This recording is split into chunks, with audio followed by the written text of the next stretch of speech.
Hi, today let's talk about valuing your time. Valuing your time is so important, and sometimes people will overlook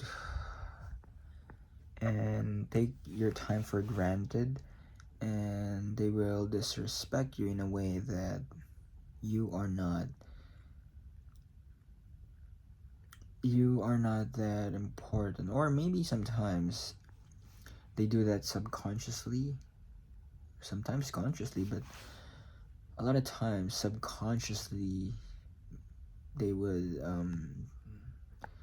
they would take that for granted because they're used to a culture of not valuing the time that you have, and that also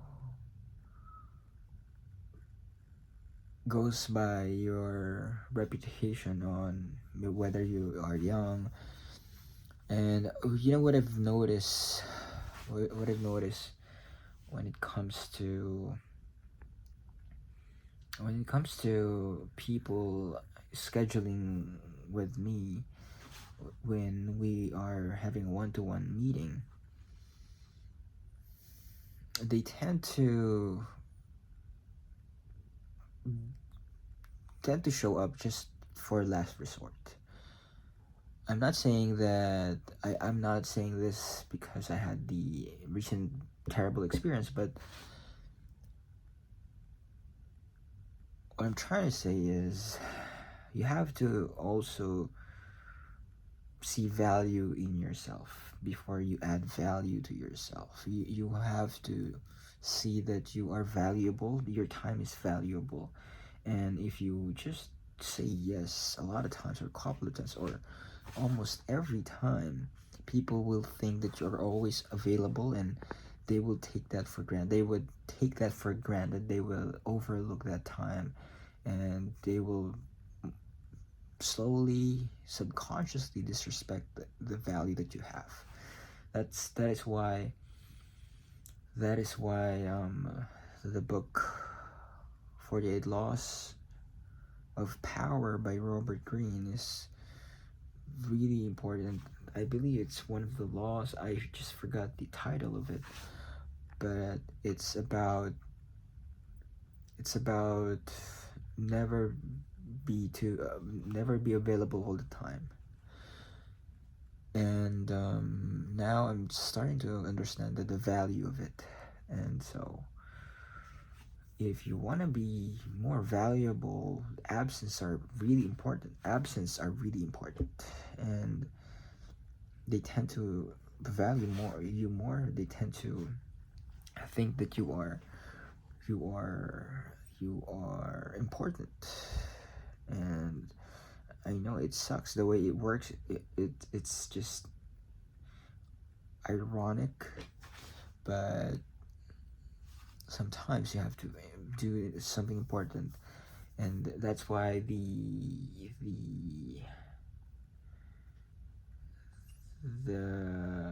I forgot again the call what it's called, the priority table. It's about doing your things, the most important things, and then most urgent things, and then do the urgent things, and then important things. Do the important things, but not urgent. That would be schedule it. And then if it's just important, not important but urgent, you can delegate it.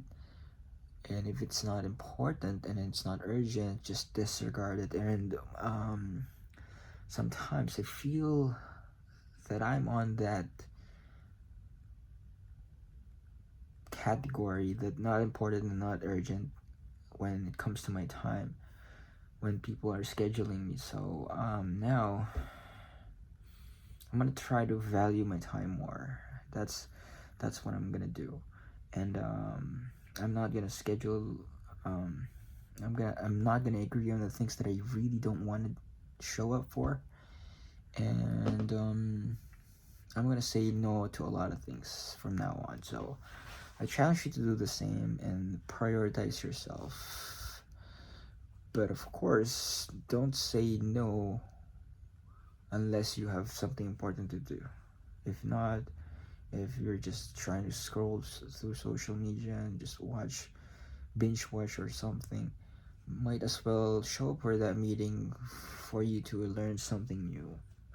Just my opinion. So say bye for now. That's it.